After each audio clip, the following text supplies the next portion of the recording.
말씀 창세기 27장 46절에서 28장 9절 말씀입니다. 리브가가 이삭에게 이르되 내가 헷사람의 딸들을 인하여 나의 생명을 싫어하거늘 야곱이 만일 이 땅의 딸들 곧 그들과 같은 헷사람의 딸들 중에서 아내를 취하면 나의 생명이 내게 무슨 재미가 있으리까? 이삭이 야곱을 불러 그에게 축복하고 또 부탁하여 가로되 너는 가나안 사람의 딸들 중에서 아내를 취하지 말고 일어나 밧다다람으로 가서 너의 외조부 버두엘 집에 이르러 거기서 너의 외삼촌 라반의 딸 중에서 아내를 취하라. 전능하신 하나님이 네게 복을 주어 너로 생육하고 번성케 하사 너로 여러 족속을 이루게 하시고 아브라함에게 허락하신 복을 네게 주시되 너와 함께 내 자손에게 주사 너로 하나님이 아브라함에게 주신 땅 곧 너의 우구하는 땅을 유업으로 받게 하시기를 원하노라. 이에 이삭이 야곱을 보내었더니 밧단 아람으로 가서 라반에게 이르렀으니 라반은 아람 사람 버두엘의 아들이요 야곱과 예스의 어미 리브가의 오라비더라. 예스가 본적 이삭이 야곱에게 축복하고 그를 밧단 아람으로 보내어 거기서 아내를 취하게 하였고 또 그에게 축복하고 명하기를 너는 가나안 사람의 딸들 중에서 아내를 취하지 말라 하였고 또 야곱이 부모의 명을 쫓아 밧단 아람으로 갔으며 예스가 또 본적 가나안 사람의 딸들이 그 아비 이삭을 기쁘게 못하는지라. 이에 예스가 이스마엘에게 가서 그 본처를 들 외에 아브라함의 아들 이스마엘의 딸이요 느바요스의 누이인 마할랏을 아내로 취하였더라. 아멘.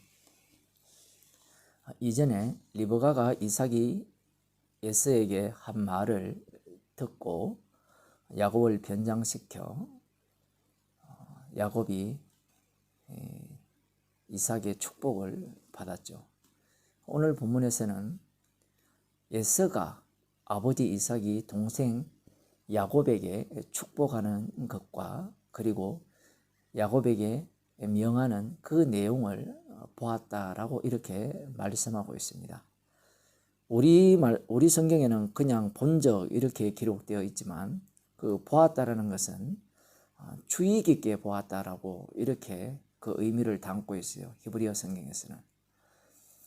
그리고 또 한 부분에서는 또 어떤 내용이 나오는가 하면 이 본적이라는 오늘 본문에서는 두 번이 나오는데 그 에스가 본적, 그 6절에 에스가 본적 이삭이 야곱에게 축복하고 그들을 밧단 아람으로 거기에 나오고 8절에 보면 에스가 본적 또 본적 가나안 사람의 딸들이 그 아비 이삭을 기쁘게 못하는지라. 이 본적이라는 이 단어가 두 번이나 나오죠. 그 에스가 야곱이 이삭에게 하는 말을 왜 이렇게 주의 깊게 들었느냐, 주의 깊게 관찰했는가, 자신이 저주를 받게 된 원인이 어디에 있는가, 왜 자신에게 아버지가 축복을 하나도 내려주지 않는가, 이 원인을 파악을 한다면 그 아버지로부터 조금이라도 축복을 받을 수 있지 않을까, 그런 기대감을 갖고 있는 겁니다.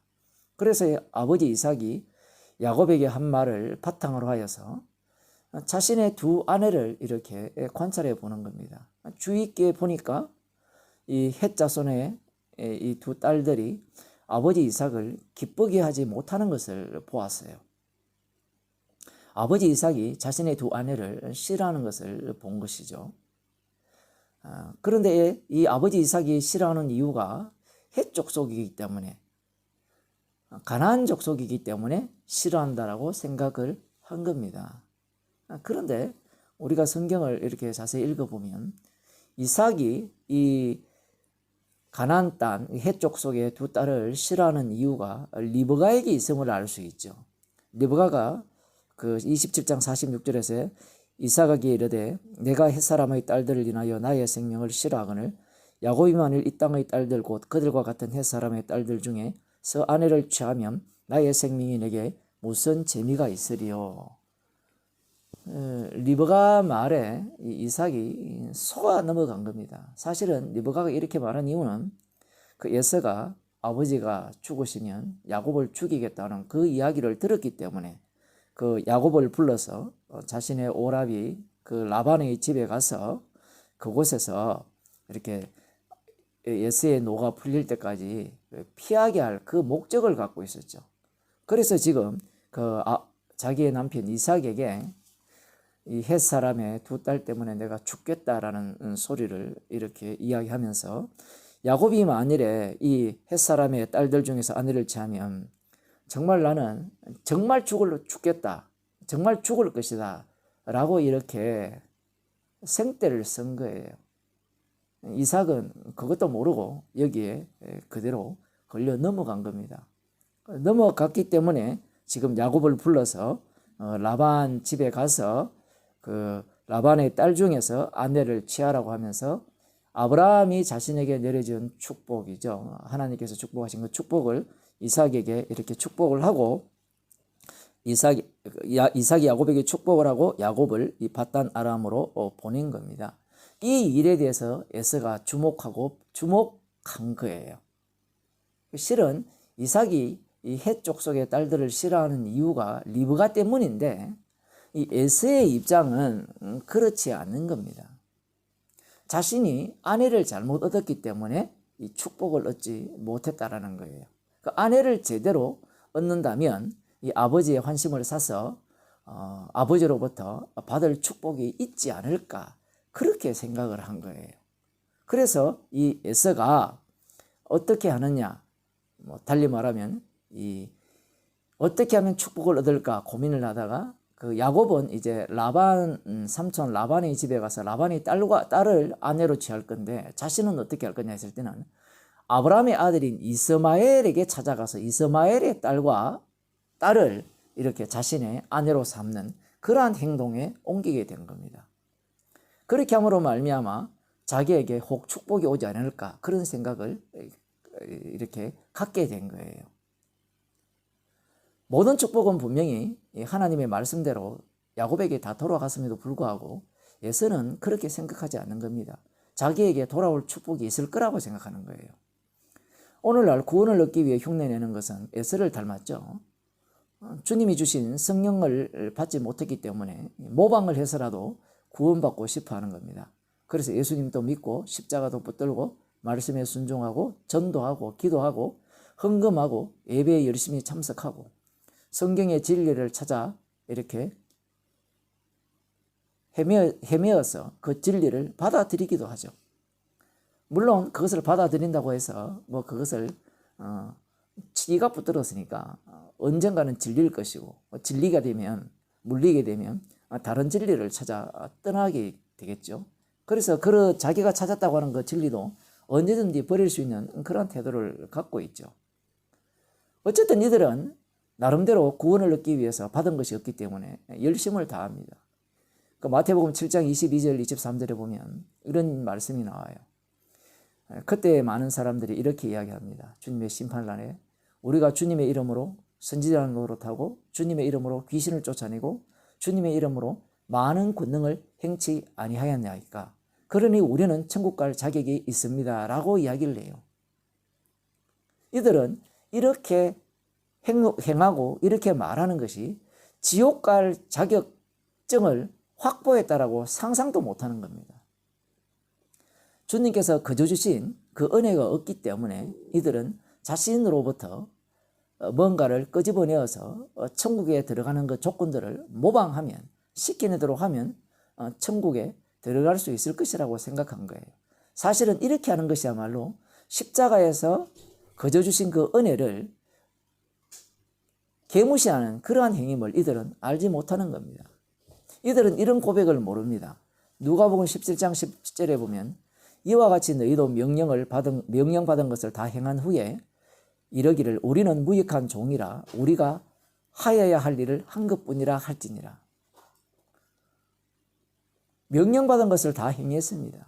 다 행했는데, 행했다면 앞서서 마태복음 7장 22절에서 나오는 그런 사람들처럼 주님, 우리가 명령받은 것을 열심히 다 했습니다. 분명히 주의 이름으로 복음을 전하라 했으니까 주의 이름으로 선지자 노릇하고 귀신을 쫓아내고 많은 권능을 행하고 주님의 이름으로, 성부와 성자가 성령의 이름으로 세례를 주었습니다. 이런 이야기를 해야 되는데 명령한 것을 다 행한 후에 이렇게 말하죠. 우리는 무익한 종입니다. 무익한 종이라는 말은 어떤 의미냐라는 것은 마태복음 25장에 그 달란트 비유에서 잘 나타나고 있죠. 한 달란트 받은 자를 무익한 종을 저 지옥불에 던져 넣어라, 쫓아내라 이렇게 말씀을 하시거든요. 무익하다는 말은 해롭다라는 거예요. 유익한 게 하나도 없다는 겁니다. 도움되는 것이 없는 정도가 아니죠. 이 천국 가는 자들의 특징이 이런 모습이죠. 명령받은 것을 다 행한 후에 우리는 무익한 종이라, 우리가 하여야 할 일을 한 것뿐이라. 하여야 할 일을 한 것뿐이면 무익하면 안 되죠. 유익해야 되는데 놀라운 것은 하여야 할 일을 한 것인데 명령대로 했는데 무익한 종으로 드러나는 겁니다. 이것은 그리스도 안에 있지 않으면 받아들이기 어려운 말씀이죠. 사실은 이 주님의 말씀은 그리스도 안에 있는 자에게 그대로 이루어지는 말씀이죠. 그러니 우리들은 받은 대로 살면 되는 겁니다. 아무리 발악을 해도 저주받은 자가 축복을 받을 수 없고요. 축복을 받은 자가 저주로 건너갈 수 없습니다. 받은 것들을 점검으로 내어놓을 뿐입니다. 긍휼의 그릇은 십자가의 사랑을 내어놓겠지만 진노의 그릇은 모방한 것들만 가득 내어놓으면서 내가 이렇게 행했기 때문에 천국 갈 자격이 있죠 라는 것을 내세우게 되는 겁니다. 기도하겠습니다. 에서처럼 축복을 얻기 위해서, 천국 가기 위해서 말씀을 탐구하고 애써서 노력하여 주님 앞에 섰을 때 내가 주의 이름으로 이렇게 했기 때문에 천국 들어갈 자격이 있죠 라고 하는 그런 모습이야말로 저주받은 자의 증거요, 진노의 그릇임을 확정하는 이름을 저희들에게 알려주심을 감사드립니다. 주께서 우리에게 쏟아부어 주신 그 은혜를 저희들이 마음껏 쏟아내며 십자가의 증인으로 살아가는 주의 백성이 되게 하옵소서. 예수님 이름으로 기도드리옵나이다. 아멘.